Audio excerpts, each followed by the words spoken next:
Alarmi për rrezikun e mbërritjes në Shqipëri të gripit të shpendëve ka bërë që Ministria e Bujqësisë dhe Shërbimi Veterinar në vend të marrin një sër masash. Drejtori i Bujqësisë në Lezhë zoti Ndosleshi ka treguar se Shqipëria është mjaft e rrezikuar nga gripi i shpendëve, pasi është kufizuar me vende që janë të prekura si Greqia, Bullgaria dhe Malizi. Në kodin e kësaj urdhri i fundit i datës 6 janar 2017 është për parandalimin ose më thënë për bllokimin e importit të kafshëve të shpendëve të gjalla nga Greqia, nga Bullgaria dhe Malizi, vende ku është identifikuar ky virus.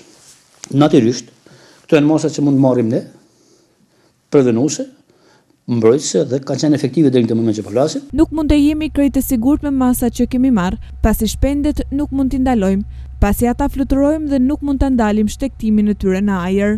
Por asnjëherë nuk është garancia 100% për shkak se shpend janë kafshë që i shkelin kufit, fluturojnë ata.